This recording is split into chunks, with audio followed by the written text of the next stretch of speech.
अभी आज आप बताने जा रहे हैं प्रकीर्ण प्रसंग्रह 3। इसके कुछ ऑब्जेक्टिव क्वेश्चन आज हम लोग यहाँ पर पढ़ेंगे, ठीक है ना। बहुत सिंपल सा ये, आप इसको देख ही रहेंगे तो आपके एग्ज़ाम में भी बहुत हेल्प करता है, अच्छे नंबर आप मिलते हैं। और प्लस आपके बोर्ड एग्जामिनेशन में आपके जो इंटरनल मार्क्स होते हैं उसमें ये आपके MCQ में भी ऐसे ही क्वेश्चन आप कुछ रहते हैं, इसको इसलिए आपको समझना जरूरी है। चलो देखते हैं प्रकीर्ण प्रसंग्रह 3। यहाँ पर दिया गया है आपको दिए गए प्रत्येक उप प्रश्न के 4 वैकल्पिक उत्तर दिए गए हैं। मानी आपको इसमें जो है विकल्प दिया है, MCQ है, उसमें से उचित विकल्प को चुन करके आपको सही टिक करना है। अब पहले अगर आप इसको समझे नहीं रहे, मैं ये नहीं कर सकता, तो आप सारे क्वेश्चन देख लीजिए और रट्टा मार लीजिए, क्योंकि रट्टा मारी हुई चीज़ आपके पास कुछ अधिक समय तक रह नहीं पाती, निकल जाती है। इसलिए आप अगर थर्ड चैप्टर अच्छे से समझ चुके हैं, इसको रट्टा नहीं मारेंगे, आराम से कर लेंगे।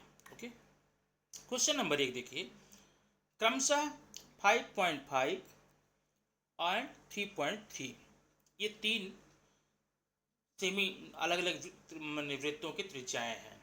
एक वृत्त त्रिज्या है 5.5 है, दूसरे के 3.3 है। इन दो वृत्त क्या करते हैं, स्पर्श करते हैं। क्या करते हैं, स्पर्श करते हैं।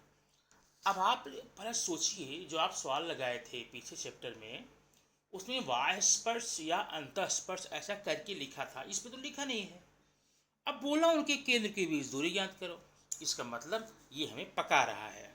नहीं, इसको लिखना चाहिए था क्या कि वो अंतः स्पर्शी हैं या बाह्य स्पर्शी हैं, तो नहीं लिखा, कोई बात नहीं, आप भी तो कम थोड़े ना हैं, आप निकाल लेंगे।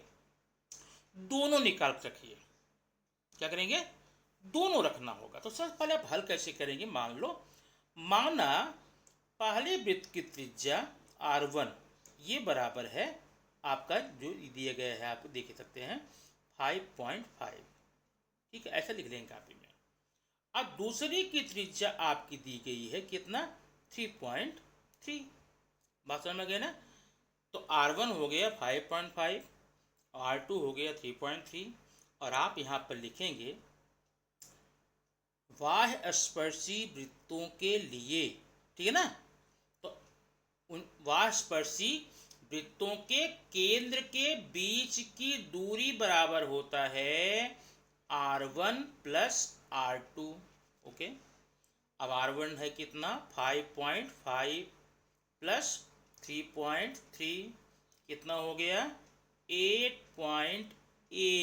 ये देखिए, माने अगर बाह्य स्पर्शी होते तो इनके केंद्रों के बीच की दूरी 8.8 आनी चाहिए थी, लेकिन ये तो पता ही नहीं है। तो अंतः का देखते हैं, अंतः स्पर्श कहते देखेंगे। अगर ये अंतः स्पर्शी वृत्त है, ठीक ना, तो कैसे करेंगे, यदि अंतः लिख लेंगे, यदि अंतः स्पर्शी वृत्त हैं तो अंतः स्पर्शी वृत्तों के केंद्र के बीच की दूरी बराबर होता है R1 माइनस R2। 5.5 माइनस 3.3 बराबर कितना होगा, 2.2। 2.2। तो इसका मतलब इसका आंसर होगा, दोनों होगा। अगर बाह्य स्पर्शी हैं तो होगा 8.8, अंतःस्पर्शी हैं तो 2.2। लेकिन प्रॉब्लम आपके सामने यहाँ पर क्या दिख रही है, यहाँ तो कोई भी ऑप्शन दिया ही नहीं गया है कि ये 5.5 है। तो एक जरा देखिए, दो उत्तर में चाहिए, कितना चाहिए, कितना चाहिए, दो। दो क्यों चाहिए, क्योंकि हमें दोनों हल करना है, तो यही आंसर सही होगा। लेकिन मैंने जो हल किया उसमें 8.8 आ रहा था, ठीक ना, तो वही सही रहेगा, यही होगा आपका उत्तर डी सही होगा। यहाँ पर होना चाहिए 8.8 जो 5.5 है, ठीक है। तो आपका ये पहला प्रश्न हो गया। अब देखेंगे हम सेकंड क्वेश्चन। परस्पर प्रतिच्छेदित करने वाले एक दूसरे के केंद्र से होकर जाते हैं, माने दो वृत्त हैं, एक दूसरे को प्रतिच्छेदित करते हैं। मैं बता रहा हूँ कैसे। एक वृत्त ये है, इसका केंद्र है P, दूसरा वृत्त ये है, इसका केंद्र है, ये देखिए वृत्त मान लीजिए Q है, तो इनके केंद्रों के बीच की दूरी जो है वो 12 है। कितनी है? 12 है। तो अब ये पता करना है, इनकी त्रिज्या कितनी होगी। अब अगर मैं इस वृत्त को देखूं, केंद्र से लेकर यहाँ तक इसकी त्रिज्या है, तो वही होगा ना, 12 होगा, इसलिए इसका आंसर कौन सा होगा? 12 होगा, सही होगा। ठीक है। अब अगर हम आए थर्ड क्वेश्चन देखें, यदि कि कोई वृत्त किसी समांतर चतुर्भुज की सभी भुजाओं को स्पर्श करता है, तो वो समांतर चतुर्भुज क्या होना चाहिए। अब इसकी आकृति देखिए, एक है ये वृत्त, ठीक है, ये अब एक ऐसे बनेगा, यहाँ पर चतुर्भुज है, समांतर है, ठीक है, ए है, बी है, सी है, डी है। ये चतुर्भुज कैसा होगा हमेशा याद रखना। इसे इसका क्वेश्चन एक आपको मिलेगा इसमें आगे, कि अगर कोई समांतर चतुर्भुज की सभी भुजाएं वृत्त को स्पर्श करती हैं, तो वो समांतर चतुर्भुज समांतर तो होता ही है, बाद में समचतुर्भुज भी होता है। ये नियम है, आप इसको ध्यान रखेंगे। ठीक है, तो चलिए हम देखते हैं अगला क्वेश्चन, चौथा क्वेश्चन है, यदि किसी वृत्त के केंद्र से, अब ये वृत्त मैं बना देता हूं, देखिए ये वृत्त है, ये केंद्र है, इससे 12 ये केंद्र ओ है ना, 12.5 ये है, 12.5 सेमी दूरी पर एक बिंदु P है। ओके, और उसी P से एक स्पर्श रेखा खींची गई है, ये देखिए, ये मान लो। ठीक है, अब आपको इस वृत्त का व्यास ज्ञात करना है। ठीक, लेकिन व्यास तो हम बाद में ज्ञात करेंगे, बस त्रिज्या चाहिए। इसलिए जरा त्रिभुज देखिए, त्रिभुज APO में ये 90 का है ना, स्पर्श रेखा त्रिज्या। अब आपका मान ये दिया है, तो आप पहले त्रिज्या निकाल लीजिए, बराबर है। त्रिज्या निकालने के बाद में जब त्रिज्या आ जाएगा पाइथागोरस से, तो आप डबल कर देंगे, तो आपका आ जाएगा व्यास। ओके, चलिए ठीक है। क्वेश्चन नंबर 5, अब यहाँ पर ध्यान देना, क्योंकि जो आंसर दिया गया आपकी बुक में वो तो 2 दिया गया है, मैं बताता हूँ, लेकिन 3 इसका उत्तर होना चाहिए। अगर चाहें तो आप अपने टीचर से कंफर्म कर सकते हैं। ठीक है, ये 2 वृत्त हैं, ये एक दूसरे को बाह्य स्पर्श करते हैं। क्या करते हैं? ये स्पर्श करते हैं। इसका केंद्र यहाँ, इसका केंद्र यहाँ है। तो इससे कुल कितनी स्पर्श रेखाएं खींच सकती हैं? कितनी वास्पर्शी वृत्त स्पर्श करने वाले 2 वृत्तों से अधिक कितनी स्पर्श रेखा? तो एक स्पर्श रेखा तो ये हो सकती है, नहीं, एक यहाँ हो सकती है। यही उत्तर आपके बुक में दिया है, लेकिन मेरे हिसाब से अगर हम 2 स्पर्श रेखा खींच दिए तो एक तो यहाँ से भी हो सकती है ना, तो 3 होना चाहिए। खैर, आप टिक कर लीजिएगा। ठीक, अब प्रश्न नंबर 6। प्रश्न नंबर 6 क्या बोल रहा है? एक इसमें वृत्त है, ये देखिए, यहाँ बना देता हूँ, समझ में आएगा। वृत्त में चाप ACB है, तो कोण ACB ये अंतरलिखित है। ये देखिए, ये C है, A है, B है, तो ये अंतरलिखित कोण है, बराबर है। अब ध्यान देना, अगर ACP का इसका मान, ये कोण जो है ये, इसका मान 65 हो, 65 डिग्री है, तो चाप ACB का माप कितना होगा? अब ACB मतलब ये वाला चाप। एक काम करिए, पहले इस चाप का माप निकाल लीजिए। कैसे निकालते हैं? कोण ACB बराबर हाफ मेजरमेंट चाप AB, इसका मान निकालें तो आएगा 130। ठीक है, अब जरा सोचिए, यहाँ पर आप देखिए, ये ऐसा है, ऐसा ABC, तो एक चाप तो ये है, आप इसका मान निकाल लिए कितना? 130, और आपको ACB का माप निकालना है। ठीक है ना, तो कैसे निकालेंगे? ये वृत्तखंड भी हो सकता है ना, तो चाप AC प्लस मेजरमेंट चाप ACB बराबर 360 होगा। पता है ना, चापों के मापों के योगफल। तो आप 360 निकाल करके इसका 130 करके आप उसका निकाल लेंगे, 230 आ जाएगा। ठीक है ना। तो 230 इसमें कौन सा है, ये। ठीक है, ये। अगला, किसी वृत्त की जीवाएं ABCD वृत्त के ई पर काटनी, बड़ा फटाफट एक आप चित्र बनाइए। ये जीवा है, AB है, और ये जीवा जो है ये है। ठीक है ना। तो ये आपको बता रहा है कि जीवा ABCD एक दूसरे काट रही है। कहाँ काट रही है, ई पर। अब मान दिया गया है, क्या क्या मान दिया है, ए का मान 5 है, ए कहाँ, ये है 5.6 है, और बी का मान 10 है, कदर बी 10 है, और ई और सी का मान 8 है। सी कहाँ है, ये है।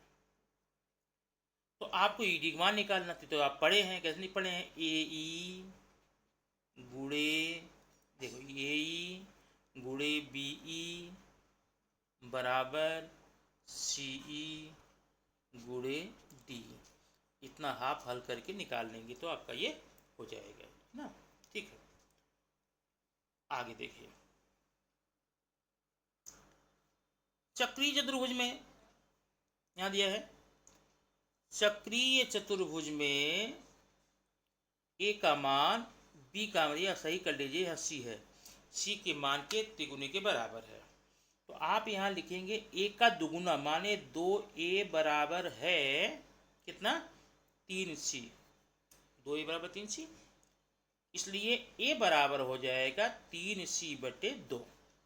अब ध्यान दें, अब कोण ए धन कोण सी बराबर होता है 180। आपको पता है, क्यों पता है, चक्रीय चतुर्भुज के असम कोण। तो कोण ए को हम ये लिखेंगे 3C/2 प्लस सी ना बराबर 180। तो आप ये हो जाएगा यहाँ पर, दो साथ गुणा कर देंगे पहले, क्या हो जाएगा, यहाँ मैं थोड़ा पेन बदल देता हूँ, आप दिखाई देगा यहाँ पर। दो गुणा करने पर यहाँ हो जाएगा 3C प्लस, दो गुणा करो 2C बराबर, इसका गुणा करो 180 का, इसमें करो 360 हुआ। अब ये क्या हो गया, 3 2 5, 5C बराबर 180 हुआ, 360 हुआ, 360 हुआ। तो 1C बराबर 3, देखो,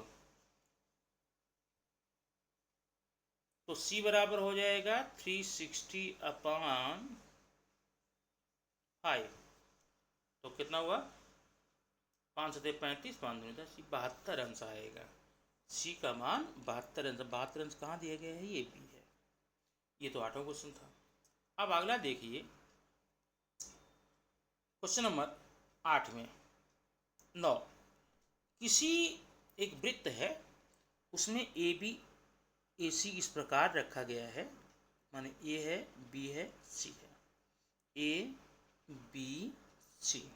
तो जो चाप AB है वो चाप BC के बराबर है, ये दोनों चाप बराबर है ना, तो चाप बराबर जीवा बराबर होगी। तो आप बताना है कि ये त्रिभुज किस प्रकार का त्रिभुज है, लेकिन BC का मान यहाँ 120 दिया है, इसका मान 120। तो ध्यान दीजिए, चाप AB जब 120 है तो कोण C कितना होगा, आधा हो जाएगा, 60 ना। वैसे इसका मान 120, ये भी 60 हो जाएगा। ठीक है, ये भी 60 हो जाएगा। तो जब ये कोण 60 हो गया तो ये 60 हो जाएगा। इसका मतलब ये समबाहु त्रिभुज है। ठीक है, क्वेश्चन नंबर 10। क्वेश्चन नंबर 10 क्या बोला है कि एक यह वृत्त है, इसका ये व्यास है, व्यास का नाम है XZ।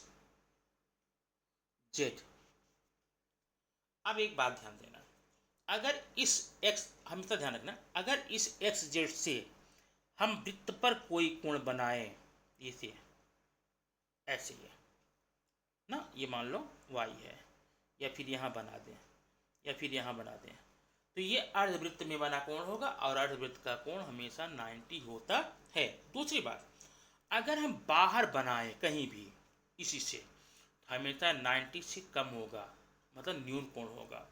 और अगर अर्धवृत्त के अंदर बना दे हम, यहाँ पर बताऊँ आपको, यहाँ बना दूँ कहीं कहीं भी यहाँ पर, तो ये हमेशा 90 से ज़्यादा होगा। माने अर्धवृत्त में बना हुआ जो कोण होता है, माने व्यास द्वारा बना हुआ कोण 3 कैटेगरी हो गई। एक तो वृत्त के बाहर न्यून कोण होगा, वृत्त पर 90 होगा, वृत्त के अंदर 90 से ज़्यादा होगा। तो आप बताना है कि निम्नलिखित में कौन सा कथन सत्य है।